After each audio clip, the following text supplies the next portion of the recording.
शरद पवार के बयान पर देश में गरमाई सियासत। एमवीए और भाजपा के नेताओं के बीच तेज हुई जुबानी जंग।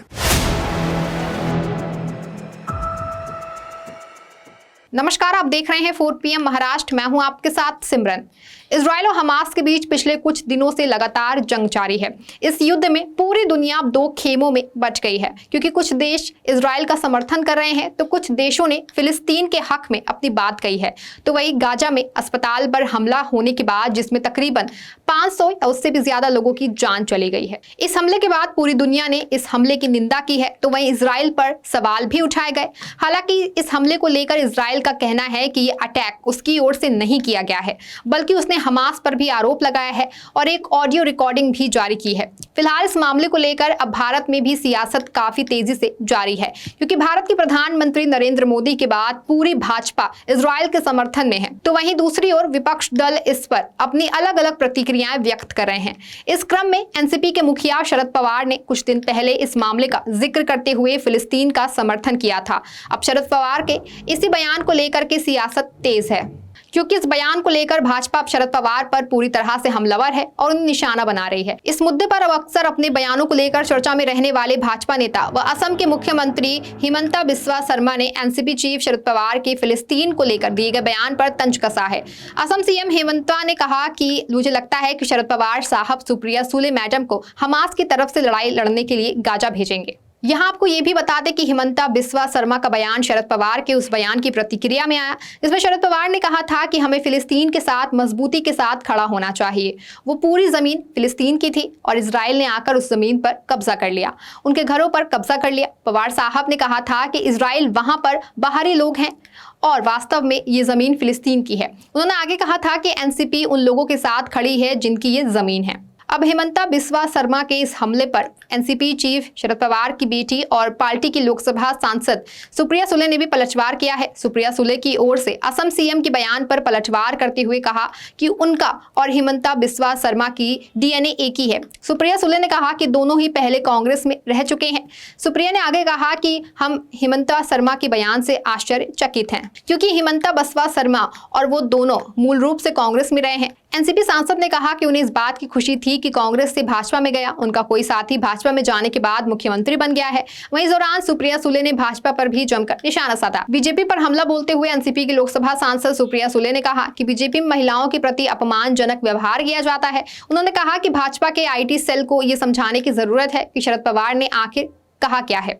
असम के सीएम हिमंता बिस्वा शर्मा के प्रतिक्रिया के बाद एमवीए नेताओं ने उन्हें घेरने की कोशिश की है। सीएम शर्मा पर एक साथ कई नेताओं ने हमला बोल दिया है। सुप्रिया सुले के बाद शिवसेना सांसद संजय राउत ने भी हिमंता बिस्वा शर्मा पर हमला बोला है। राउत ने कहा कि वो बीजेपी में है तो उन्हें पैलेस्टाइन इजराइल के बारे में पूर्व पीएम अटल बिहारी वाजपेयी की क्या भूमिका रही है, उन्हें जानना चाहिए। संजय राउत ने असम के सीएम हिमंता बिस्वा शर्मा की पार्टी बीजेपी की तुलना हमास से कर दी है। अपने बयान में सांसद राउत ने बीजेपी की जमकर आलोचना की है। वहीं इस मामले पर एनसीपी के नेता जितेंद्र आव्हाड भी बिस्वा शर्मा पर निशाना साध रहे हैं। असम सीएम को आड़े हाथों लेते हुए एनसीपी के नेता जितेंद्र आव्हाड ने कहा कि मुझे नहीं लगता है कि हिमंता बिस्वा शर्मा जैसे लोगों को गंभीरता से लेने की जरूरत है। वे जिनके मन में नफरत है और वे जो नहीं जानते कि अंतर्राष्ट्रीय राजनीति क्या है, क्योंकि फिलिस्तीन मुसलमानों से जुड़ा है और मुस्लिम नफरत को भारत लाया जाना चाहिए, यही उनके दिमाग में एकमात्र योजना है। एनसीपी नेता ने कहा कि इस युद्ध का इस्तेमाल भारत में ध्रुवीकरण के तौर पर किया जा रहा है। वैसे आपको बता दें कि हिमंता बिस्वा शर्मा कोई पहले व्यक्ति नहीं है जिन्होंने शरद पवार के बयान पर पलटवार किया है।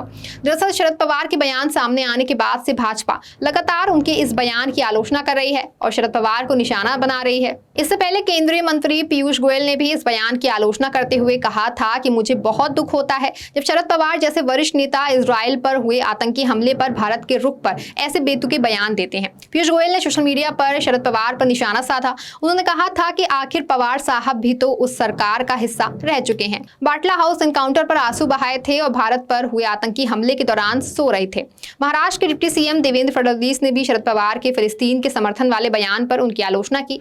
महाराष्ट्र के उप मुख्यमंत्री की ओर से कहा गया कि इजराइल फिलिस्तीन विवाद पर भारत ने कभी भी अपने रुख को नहीं बदला। फडणवीस ने कहा कि भारत ने किसी भी रुख में किसी के खिलाफ आतंकवाद का लगातार विरोध किया है। जब इजराइल में निर्दोष लोगों की हत्या हुई तो भारत समेत सभी ने इस हमले की निंदा की। उन्होंने कहा कि शरद पवार जी को भी आतंकवाद के खिलाफ ऐसी ही भाषा का इस्तेमाल करना चाहिए। भाजपा नेता फडणवीस ने आगे कहा कि आतंकी हमलों से मुंबई को काफी नुकसान हुआ है, खासकर 26/11 के दौरान मुंबई में कई नागरिकों की मौत हुई है।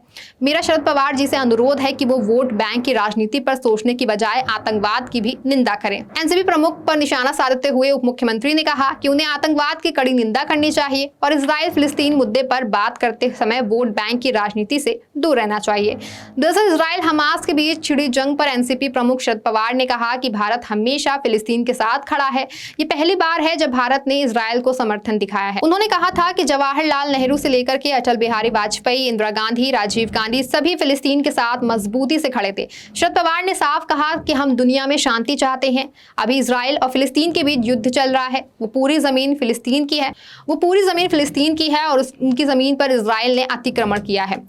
वो जगह, जमीन और मकान सब कुछ फिलिस्तीन का है और बाद में इजराइल ने इस पर कब्जा कर लिया। इजराइल बाहरी है और जमीन मूल रूप से फिलिस्तीन की है। अतिक्रमण के बाद इजराइल देश बना। आगे एनसीपी चीफ ने यह भी कहा कि इंदिरा गांधी, राजीव गांधी, जवाहरलाल नेहरू, अटल बिहारी वाजपेयी सभी के विचार फिलिस्तीन के साथ खड़े होने के समान थे।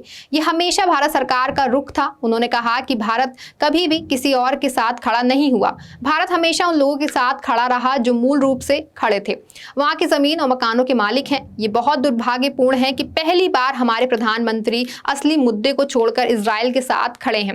उन्होंने असली मुद्दे को नजरअंदाज कर दिया। हमें अपने रुख पर स्पष्ट होना चाहिए। एनसीपी का रुख स्पष्ट होना चाहिए। हम कायम हैं वो लोग जो मूल रूप से उस भूमि के निवासी हैं। शरद पवार के इसी बयान के बाद अब राजनीति काफी जारी है और सियासी पारा लगातार हाई है, क्योंकि पूरी भाजपा शरद पवार के इस बयान की आलोचना कर रही है और उन पर निशाना साध रही है। तो वहीं अब एनसीपी और एमवीए के नेताओं की ओर से भी भाजपा नेताओं पर हमला लगातार जारी है। फिलहाल अब देखना यह है कि इस मामले पर आगे और क्या क्या प्रतिक्रियाएं सामने आती हैं। इस खबर में आपके लिए बस इतना ही। आप देखते रहें 4 PM महाराष्ट्र। धन्यवाद।